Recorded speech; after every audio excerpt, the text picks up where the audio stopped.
Hoje nossa aula é sobre fato, opinião e tipos de discurso. Primeiro a gente tem que tentar entender o que é fato e o que é opinião dentro de um texto. O fato, ele vai ser alguma coisa ligada à realidade, né? Algo que aconteceu de fato. E, portanto, ele vai ser diferente da opinião. A opinião, ela vai ser usada para qualificar o fato, para alguém se posicionar diante dele. Quando a gente tem um texto que tem menos opinião, é porque ele vai ter menos adjetivo. Adjetivo não vai ser a única marca da opinião, mas vai ser a que mais vai ser usada para tornar um texto opinativo. No entanto, é difícil um texto absolutamente com fatos, apenas fatos, né? Então, a opinião, às vezes, ela é demonstrada até pela ordem em que você vai colocar as coisas dentro do período. Por exemplo, se você coloca antes o sujeito e depois o predicado, já vai recair uma ênfase maior sobre o sujeito. Se você trabalha com a ordem indireta, então você vai priorizar a ação ou o predicado.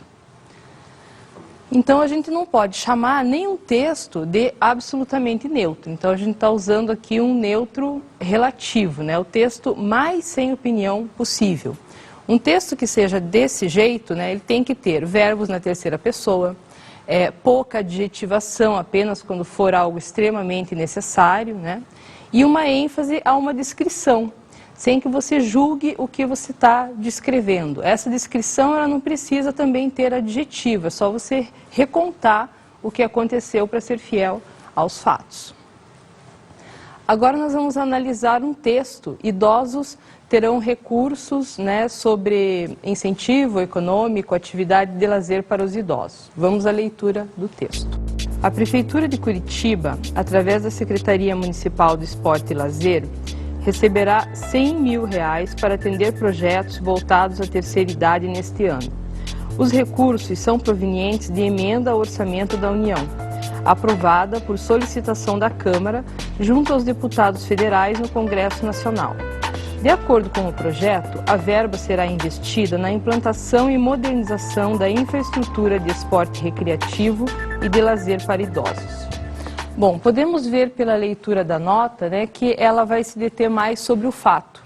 Não há adjetivação da nota, né, tem um lado positivo da notícia que faz já uma referência de posição ou de opinião no título, né, de idosos terão recursos, mas não é nada muito exaltado.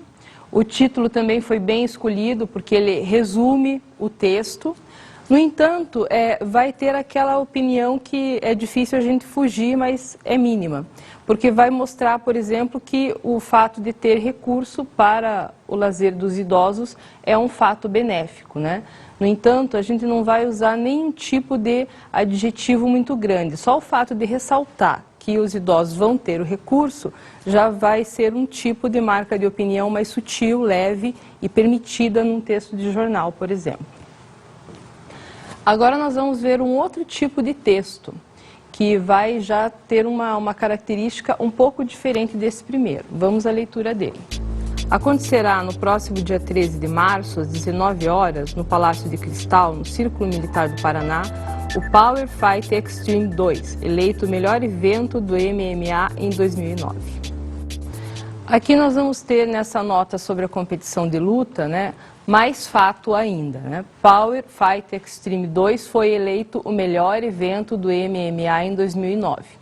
No entanto, só o fato de mencionar que foi eleito o melhor evento já revela também um pouco de opinião, mesmo isso sendo um fato. Então, a fronteira, né, que divide fato e opinião dentro de um texto é realmente muito sutil. No entanto, esse texto tem um objetivo, né, que é atrair público, divulgar o evento, então precisa ressaltar as características positivas desse evento que está sendo anunciado. Então, também essa dose de opinião mínima é positiva no texto. Agora nós vamos para outro tipo de texto, aqui já vai ser mais acentuada a opinião e vamos à leitura dele para depois vermos a análise. Ponte que vai desafogar o trânsito da região Fazendinha e SIC será inaugurada em março.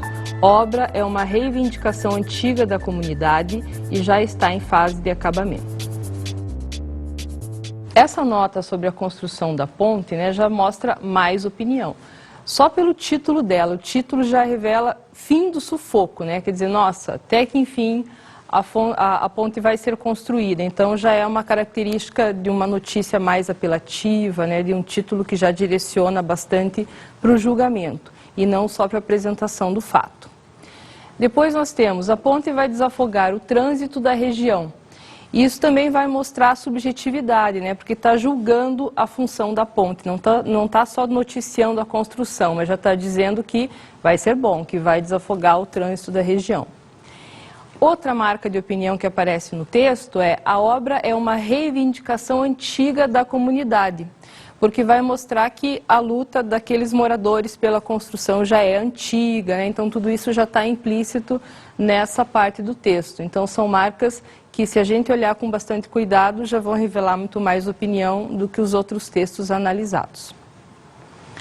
Agora nós vamos ver outros tipos de marcas de opinião que a gente pode usar no texto, e para até dosar e ver se é apropriado usar esse tipo de recurso, qual que é o tipo de texto que a gente está escrevendo e para que público, né, esse tipo de texto vai ser destinado. A primeira coisa é o uso do adjetivo, que é a coisa mais comum. Então vamos ver alguns exemplos. O irreverente show da banda. Aqui eu já estou qualificando o show, né? Eu estou usando o adjetivo irreverente. Outro exemplo: o bom desempenho do jogador. Também estou usando o adjetivo bom, então um adjetivo basta para eu demonstrar a opinião e não me ater apenas ao fato. Como que eu poderia então falar que a jogada foi feita, qual foi a jogada e deixar o julgamento para o leitor, né? Bastaria que eu descrevesse os lances de que o jogador participou e daí, evidentemente, a pessoa, se os lances foram de fato bons, né, a pessoa ia concluir que foi um bom desenvolvimento, um bom desempenho. A má atuação do político. Também já vou estar fazendo um julgamento ali em má atuação, né? Eu também só posso relatar o fato, dizer o que o político fez e daí a conclusão de que foi ruim ou foi boa vai ficar por conta do leitor. E quando são coisas óbvias, então a gente livra o texto da opinião e deixa a conclusão apenas para o leitor.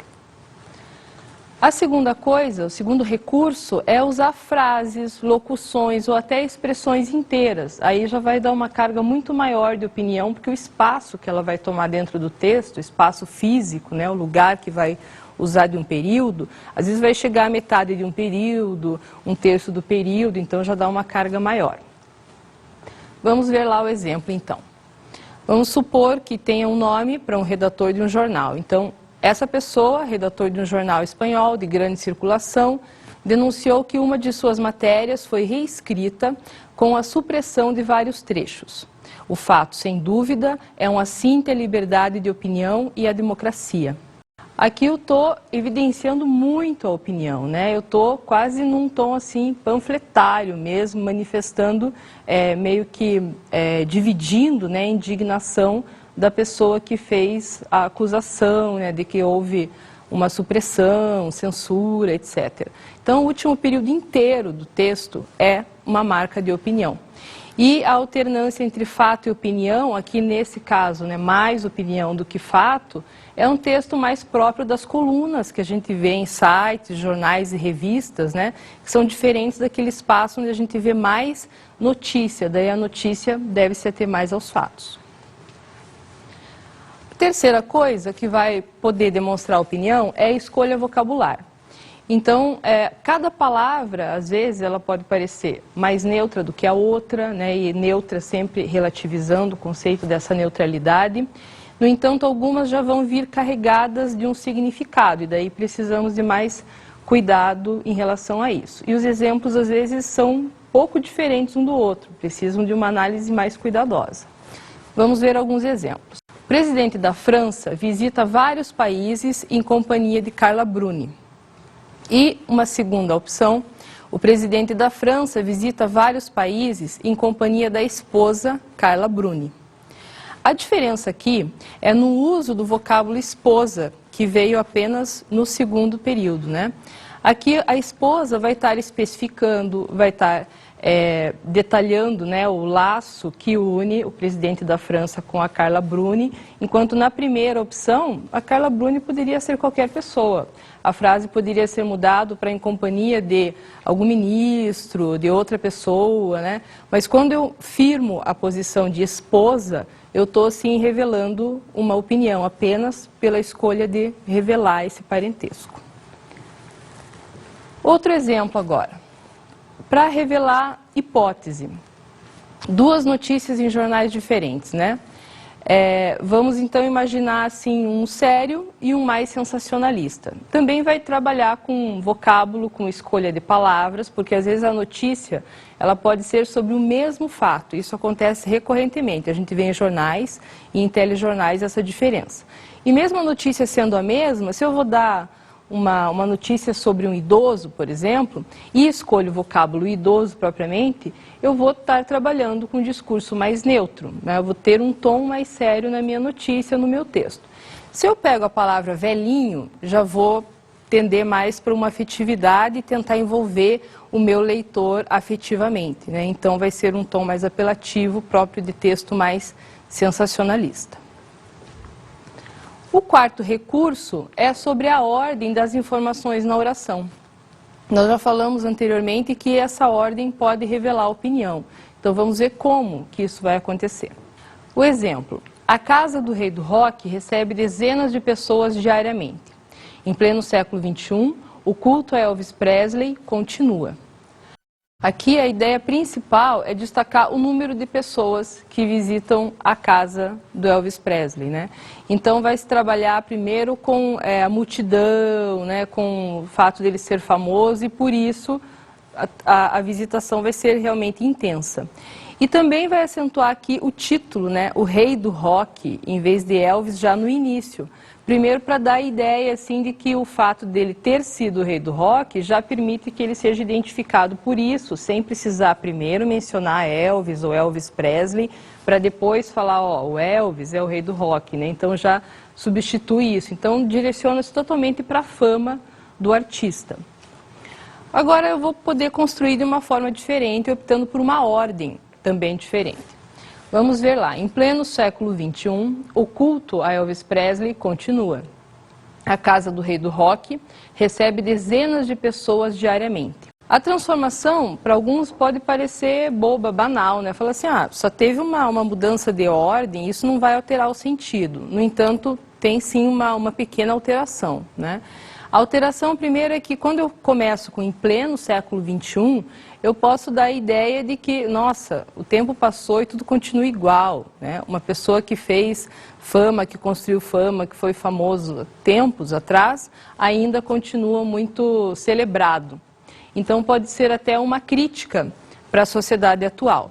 No entanto, tem uma outra leitura aí também, que vai dizer assim, nossa, o Elvis realmente atemporal, né? Os anos passam e ele continua em alta. Só pelo fato de eu acentuar que o culto ainda continua e jogar essa informação para o começo do meu parágrafo, do meu pequeno texto.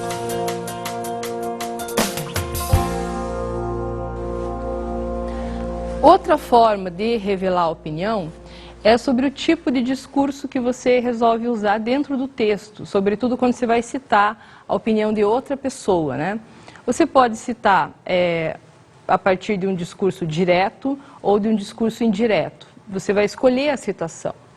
Quando você escolhe a citação, você vai priorizar mais o fato, né, do que a opinião, porque aquilo que a pessoa falou vai ficar protegido pelo uso das aspas, vai ficar destacado do texto por espaços em branco.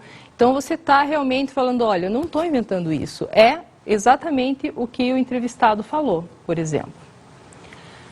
Já no caso, quando você revela opinião, né, em um texto, você vai poder usar o discurso indireto e trabalhar com o que a pessoa falou e misturando com o seu julgamento. Então precisa de um certo cuidado até para não perverter o que a pessoa disse efetivamente quando você for colocar a informação dentro do texto. Aí nós temos lá um exemplo de opinião. O bom desempenho do jogador. Quando eu pego esse exemplo, né, e coloco numa citação direta e digo, o técnico disse, o jogador teve um bom desempenho, Eu, como autora do texto, quando eu escrevo o técnico disse, eu já estou falando, olha, quem está falando que ele teve um bom desempenho é o técnico, não sou eu. Então eu consigo transferir a marca de opinião para o técnico e eu me isento como autor do texto. Então é um recurso bem eficaz para ficar mais no fato e não na opinião. Já vamos ver como ficaria isso agora no discurso indireto. O técnico disse que o jogador teve um bom desempenho.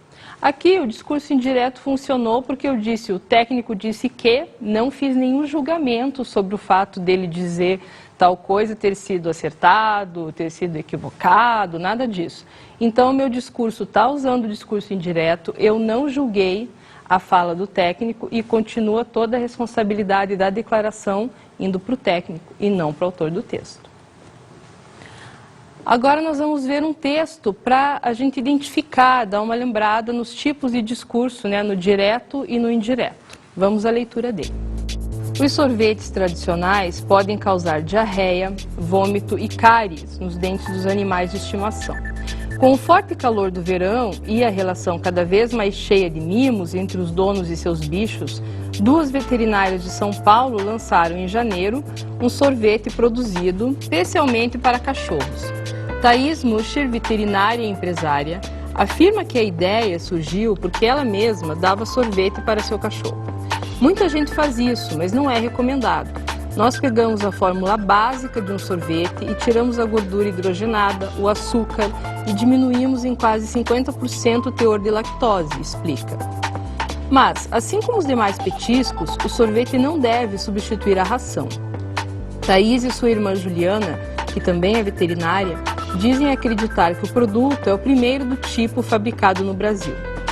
Fizemos muitas pesquisas, achamos uma marca registrada, mas não achamos o sorvete para vender e não achamos o site da empresa. Encontramos sorvetes para cachorros produzidos nos Estados Unidos, Bélgica e Taiwan, diz Thaís. O médico veterinário especialista em dermatologia, Alexandre Pasternak, não recomenda nenhum tipo de petisco para os animais de estimação. Pasternak, que é diretor da Anclivepa, Associação Nacional de Clínicos Veterinários de Pequenos Animais de São Paulo, diz que 90% das alergias em cachorros são causadas por esses tipos de alimentos. De acordo com o veterinário, a alimentação desregulada, com excesso de carboidrato dos petiscos, pode causar distúrbios gastrointestinal, endocrinológico ou dermatológico, como as alergias, obesidade, diabetes e hipertireoidismo. Eu não recomendo bife, sorvete, nada disso. Uma cenoura e interação com o animal são mais indicados do que esses petiscos, afirma Pasternak. Então vamos retomar alguma coisa básica sobre o discurso direto, né? O primeiro modo de mostrar o discurso direto no texto é você indicar o autor de quem falou alguma coisa, de quem escreveu alguma coisa que você vai citar, né? Então você usa o nome próprio ou um relator, você diz o escritor, você diz o entrevistado, né? Ou simplesmente o pronome pessoal, ele ou ela. Depois você faz a abertura, você vai usar um verbo de quem, quer dizer, um verbo que indique falar, declarar, né? Então você diz o escritor falou. Já estamos fazendo a soma aí do item 1 com o item 2. Você pode também nessa abertura usar verbos no imperativo, né? E apenas acabar com a ideia de somar a indicação do autor com falar, declarar. Você pode simplesmente falar observe, 2 pontos, e daí entrar com a citação entre aspas, né, e devidamente separada do texto se ela for uma citação longa. Você pode também usar um período inteiro para fazer a abertura, né? Por exemplo, a observação a seguir comprova isso, 2 pontos, e daí você faz a citação também preservada entre aspas, né, ou através de espaços que a deslocam do texto. Quando você usa o nome do autor, o verbo de quem, de falar, declarar, né, mencionar, você também tem que colocar os 2 pontos. Assim como quando você usa só o imperativo ou um período inteiro para abrir a citação. Então, os 2 pontos é o que separa o que você está acabando de dizer para dar espaço ao discurso direto mesmo. E daí, tudo que entrar nesse bloco do discurso direto é a opinião de quem falou, de quem mencionou e não do autor do texto. Agora, a ordem, né? Apresentação e citação do discurso. Tanto faz o que você vai fazer de regra, né? A número 1, que pega primeiro o autor do texto e o verbo dicende, que já é o item 2, ou se você vai fazer a abertura através de um período inteiro, para daí a citação. Importa que primeiro você apresente e contextualize a citação para o leitor já se situar dentro do texto. Agora, a segunda forma de indicar o discurso direto, né? Às vezes, o discurso direto, ele vem primeiro todo o bloco entre aspas e depois você vai mencionar quem que disse aquilo, de quem que é aquele discurso, né? Também é uma fórmula bastante usada. Nesse caso, depois do bloco entre aspas, você usa a vírgula e depois você vai usar quem que falou aquilo e você vai ter que colocar o verbo dicende novamente e o nome do sujeito. Por exemplo, a fala, entre aspas, e depois falou o escritor tal. Aí nós já reunimos o item 1, que é a vírgula, o item 2, que é o verbo dicende, falou, mencionou, e o 3, que é o nome do autor, o escritor, o entrevistado, ou até o nome próprio, com nome e sobrenome de preferência.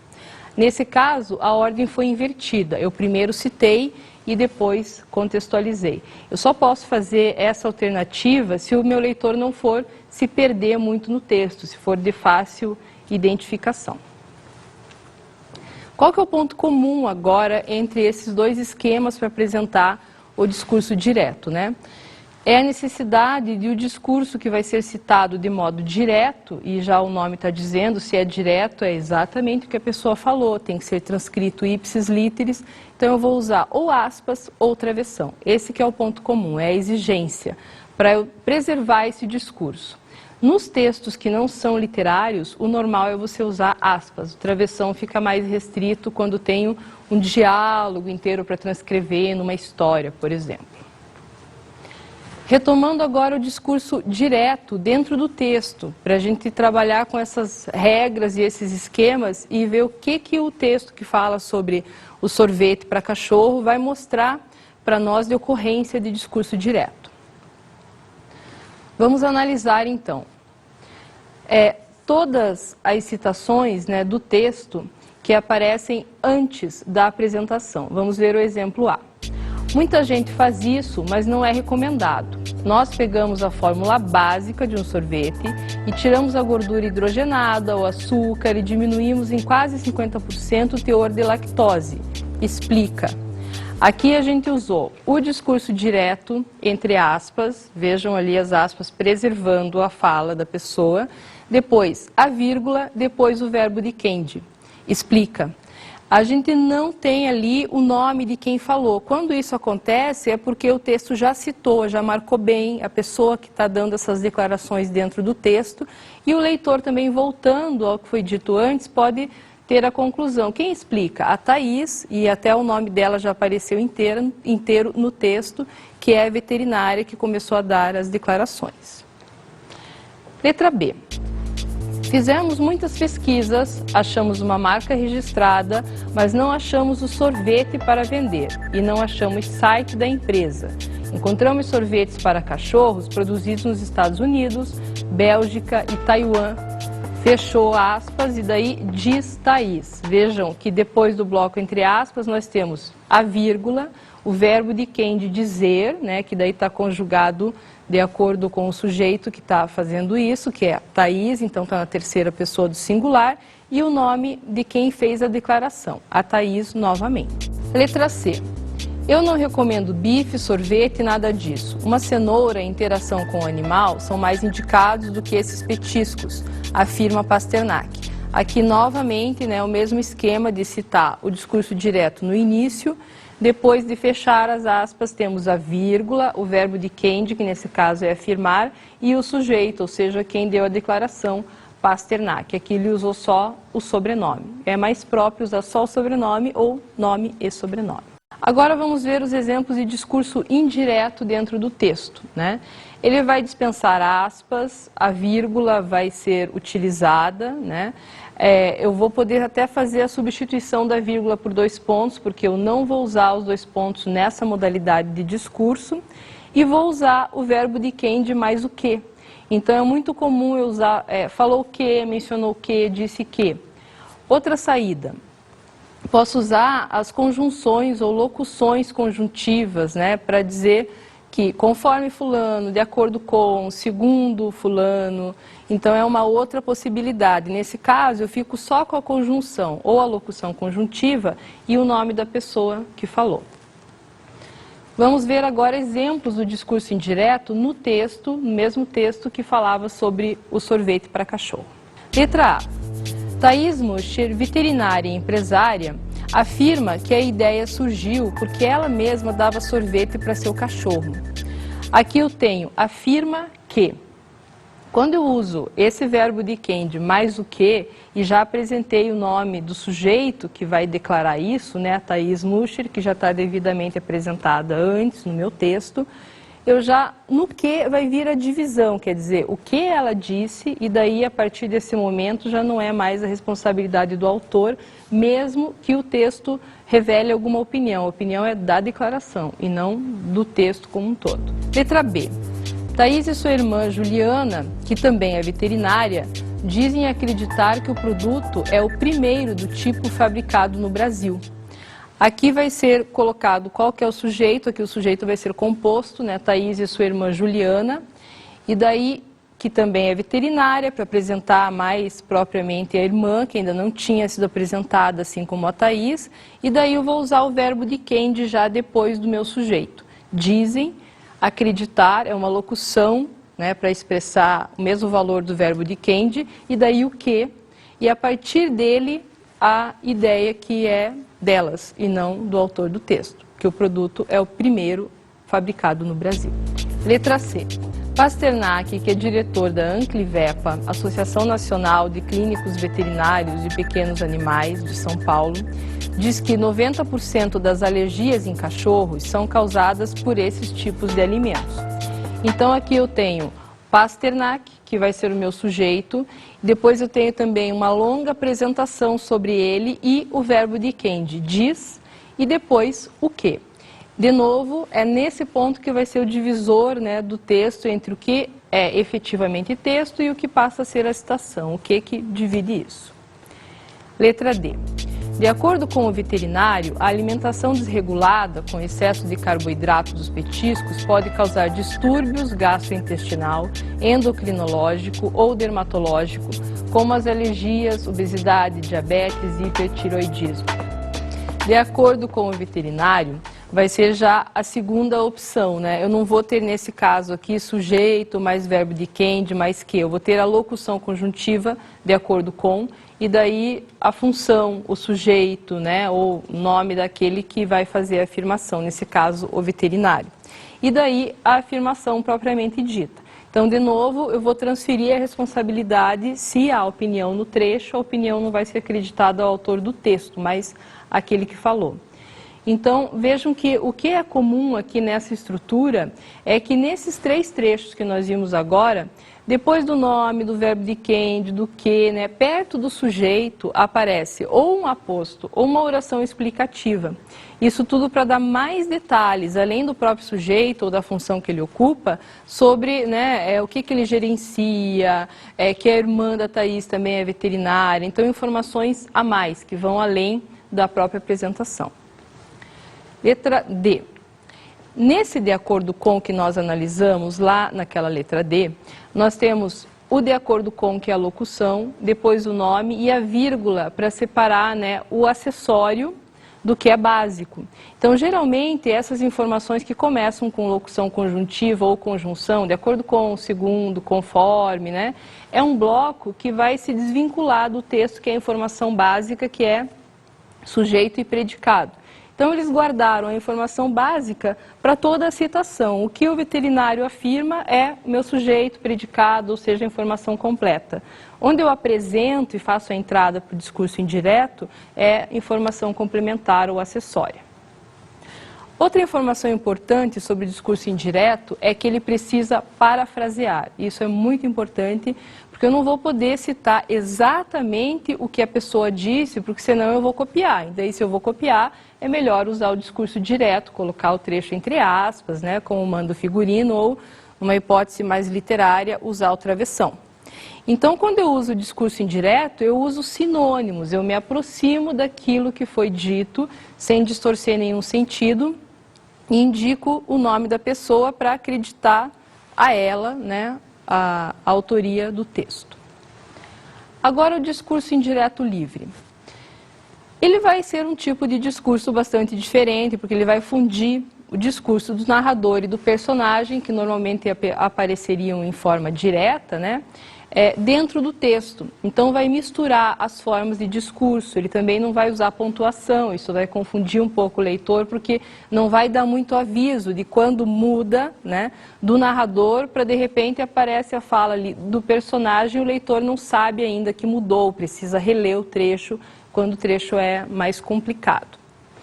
Ele não vai usar também o verbo depende mais o que seria uma outra dica, além da própria pontuação, considerando os 2 pontos ou a vírgula. Então, mais uma razão para o leitor se confundir mais. Por isso, esse tipo de discurso ele não vai aparecer muito em notícia, texto didático, né? Um texto que precisa ser mais claro, documentos, por exemplo. Também vai ficar mais restrito ao lado literário, né? Um discurso mais artístico, por exemplo. E a autoria do discurso, ela fica subentendida. Então, isso faz falta para dar clareza ao texto também, não é? Vamos ver aqui uma hipótese, né? Um exemplo criado também.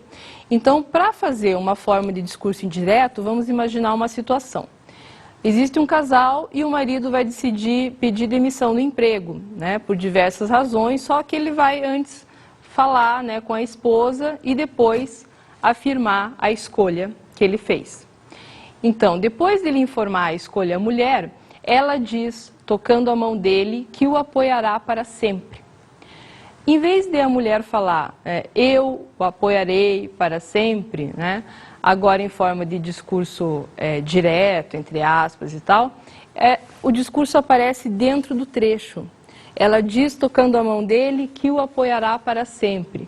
Então, estou transferindo todo o discurso, né, até colocando numa terceira pessoa, colocando na boca daquela mulher, só que sem transformar numa marca fácil para que o leitor identifique, como num discurso direto, por exemplo, sem pontuação e sem aspas. Agora vamos ver como fica esse exemplo num formato de discurso direto. Depois dele informar a escolha à mulher, ela diz, tocando a mão dele, 2 pontos. Eu peguei toda a parte da narração, isso ainda leva em conta a moldura da citação, e quando eu coloco os 2 pontos, eu vou dar abertura só para a fala da esposa. Então, já estou avisando o leitor, agora atenção que é a voz de outra personagem, de outra pessoa. E daí eu vou usar o travessão, que esse discurso condiz mais com o universo literário. Eu sempre vou apoiar você. E daí fecha-se a fala da esposa, né? Lembrando que o travessão poderia ser substituído por aspas. Agora vamos ver mais coisas sobre o discurso indireto livre. Comparando então o discurso indireto livre com o discurso direto, né, nós podemos perceber assim, que em relação ao direto não vai ter as aspas, em relação ao discurso indireto não vai ter o verbo depende, nem o que, né? Também vai abrir mão dos 2 pontos, né? Vai abrir mão da vírgula como divisor entre a citação e quem está falando, porque a autoria não vai ser bem enfatizada nesse tipo de texto. Então, tudo fica subentendido e fica sem a divisão de marca mesmo entre a fala e a narração do texto ou a opinião do autor do texto, quando houver opinião. Esse discurso, ele vai exigir, portanto, mais atenção do leitor, né? É fundamental saber quem está falando, com quem está falando, para daí, quando aparece essa coisa meio estranha de que o apoiará para sempre, no exemplo que nós vimos, nossa, mas quem falaria isso, né? Que o apoiará para sempre? Como diz mais com que personagem? Então, vai depender de mais interação do leitor com o texto, por isso é mais comum em textos literários que não vão privilegiar tanta clareza conforme o estilo. Agora nós vamos ver algumas questões sobre os temas que nós abordamos nessa aula. Vamos à leitura das questões. Número 1. Identifique as marcas de opinião no texto a seguir. O velejador, economista e empresário Wilfredo Schirman lançou o livro Navegando com Sucesso. na Praça Central do Shopping Miller, em Joinville, e na Praça Central do Shopping Neumarkt, em Blumenau. Ótimo contador de histórias, apresentou reflexões sobre o sentido de palavras como sucesso, família, trabalho em equipe, sonho e disciplina. Aqui nós percebemos, né, que as marcas de opinião são bastante poucas. Então, o velejador, economista, empresário, são todos fatos, né? Veja que eu tenho ali coisas que parece que eu estou descrevendo muitas coisas e que podem gerar a ideia de que eu estou demonstrando opinião. No entanto, são fatos. Ele é, de fato, essas três coisas. Depois eu tenho a apresentação de nome, que lançou o livro, vou falar sobre o título do livro, né? E quando eu vou me deparando lá com o meio do texto, de repente eu encontro lá um ótimo contador de histórias. Aí sim vai ter a marca de opinião. Aqui eu vou demonstrar a opinião no texto, porque eu vou usar um adjetivo, apenas um, né? O ótimo. Então, é fato que a nota está divulgando o livro, está divulgando um evento, etc. No entanto, apenas o ótimo já serve para comprometer uma pretensa neutralidade do texto. Neutralidade sempre no sentido relativizado. Depois o texto volta a ficar todo informativo, só se atendo a fatos. Número 2. Identifique a modalidade de discurso dada e depois faça a alteração indicada entre parênteses. Letra A. O pai disse ao filho: decidi lhe dar um carro. Passar para o discurso indireto. Letra B. A professora informou aos alunos que no dia seguinte não haveria aula. Passar para o discurso direto. E letra C. O neto abraçou o avô e disse que quando crescer quer ser aviador. Passar para o discurso indireto livre. Bom, na letra A, nós temos um discurso direto, né? Eu tenho a marca ali, o pai, que é o sujeito, o verbo de quem, de disse, o ao filho, que só vai complementar um pouco para dizer com quem que ele está falando, né? E os dois pontos. Depois disso, já vou ter a marca das aspas para preservar o discurso do pai. Agora, a minha função é passar isso para o discurso indireto. E daí nós vamos ter: o pai disse ao filho que tinha decidido lhe dar um carro. Vejam que eu adaptei ali o verbo, né? Se o pai disse, eu estou num passado recente. E o que ele falou, o fato dele ter decidido antes dele ir conversar com o filho, é um passado anterior a dizer. Então eu tenho que usar um passado remoto, por isso tinha decidido.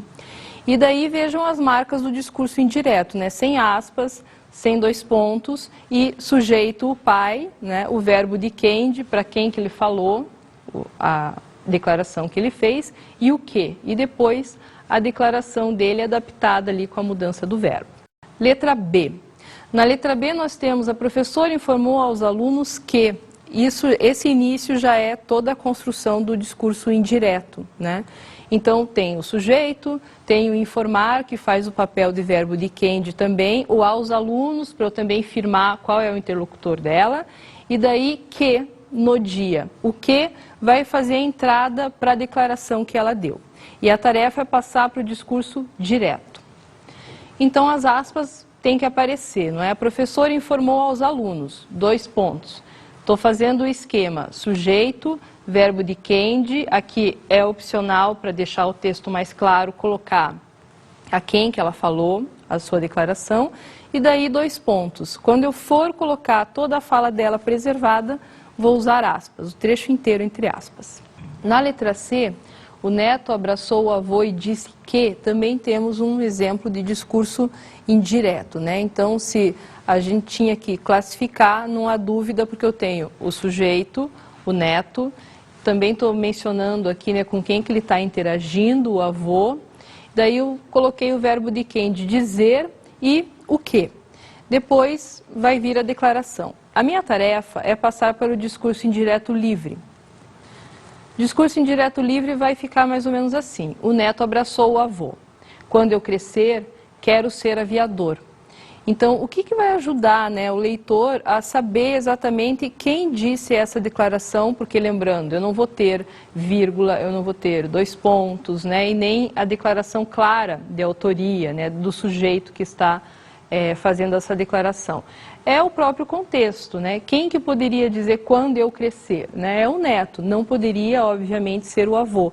Então, dá um trabalho um pouco maior, esse exemplo é relativamente fácil e por isso fica mais voltado ao universo literário.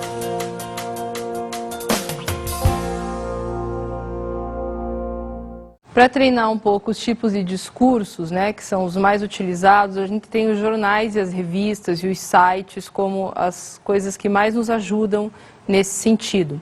Então é fácil, é só procurar algumas entrevistas de algum assunto, né, que interesse a você e daí numa segunda etapa tentar fazer o texto a partir da transcrição da entrevista, transformando o discurso direto da entrevista num discurso indireto. Mas não vai esquecer depois de retomar a entrevista para ver se você não alterou o sentido da fala do entrevistador, porque essa é uma armadilha muito comum nessa transcrição.